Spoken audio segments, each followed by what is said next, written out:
Замандаш партиясына 2010-жылдан бери ушу партия менен бир иштешип жүрөм. Айтор ушу Кыргыздын Сүймөнчүктүү уулу Өмүрахунов Муктар Сүйүнүлүч Раматылык агабыз менен өтө жакшы болчумун.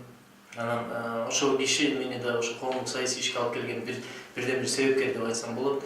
Андан улам чоң кырсык болуп Муктар агабыздан айрылгандан кийин 2015-жылы мен кайра ага чейин кыймылдарда жүрдүм, жаштар уюмун түздүк. Коомдук баягы башталышта иштермен алек болдук. 2015-жылы Замандаштын чакыруусу менен парламенттик шайлоого катыштык, тизмеде теледебаттарга катыштык.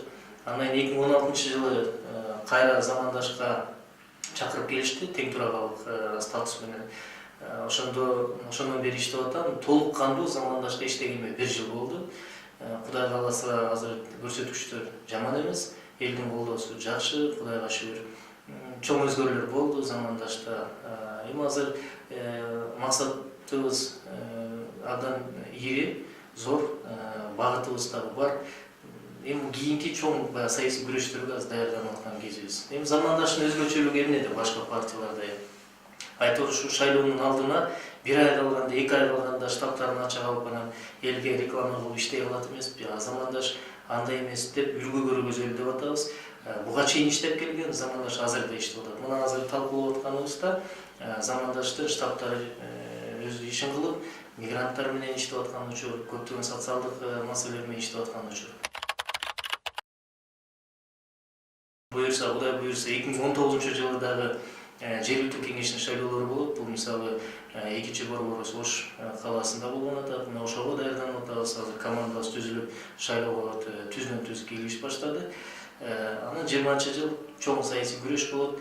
Буга эмне үчүн даярданып атабыз? Себеби акыркы 25 жылда биз көрдүк кандай жагдайлар болду, кимдер башкарды, кантип башкарганын көрдүк. Ошондон кийин азыр командабызга дагы мындай жигердүү, таза адамдарды тартып атабыз. Колдон келишинче, Кудай кааласа, Кудайдын колдоосу менен элибиздин добушун алабыз деген ишеним бар.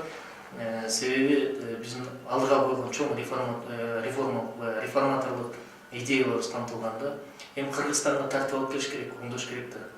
Эми болдуго деген маселеде жетти го. Жечүлөр жеди, ишчилер ишти. Эми аларды саясий элита алмашыла турган учур келди деп эсептейбиз. Ошон үчүн азыр командабызга абдан жигердүү, тажрыйбалуу, билимдүү адамдарды тартып атабыз. Кудай кааласа жакын аралыкта алардын баарын тааныштырып чыга баштайбыз. Анан эми партиянын түзүмү ушундай болуш керек да. Элге шайлоого 1 жыл, 2 жыл калганда партиянын идеологиясын, максатын, программасын тааныштырыш керек да. Биз муну кылабыз, мондай максатка жетебиз бирге деп. Ошо менен азырлайбыз.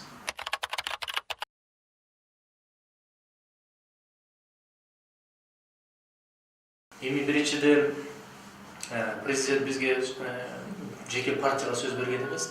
Президенттин программасында саясий платформа бул жалпы элге багытталган да. Мамлекетти мындай түздүм, экономиканы көтөрөм, коррупция менен күрөшөм деген. Мен айтам, Кудайым буйруса, Сооронбай Шарипович айткан сөздөрүн аткарып атат. Анан бирден бир саясий платформасында биз дагы ишеним адам катары элдин алдына сүрөп жүрдүк да. Ошол жерде коррупция менен күрөшөм деп катып айткан. Коррупция менен мен күрөшкөнгө эрким жетет деген теледебатты билесиздер, кимге кол көсөп, кимден баштайм деп айтканын. Мына сөзүнө туруп кылып атат. Эгерде президент Сооронбай Шарипович коррупция менен күрөшөм деген калп болсо, ушул эле чыгып аткан жана чогулган иштер, миллиондор желген коррупциялык схемалар чыгып атпайбы? Анын баары көмүскөдө калып калмак. Себеби Кыргызстанда билесиздер, президент, ушу мамлекеттин башчысы бул жабылсын, бул чыксын десе ошондой болот. Ошондуктан көп адамдар камакка алынып атат. Эми азыр тилегибиз жалгыз коррупция менен күрөшүү эмес, экономиканы көтөрүп турган учур керек. Азыр бир нерсени айтыш эртерээк, убакыт керек, анан баа беребиз.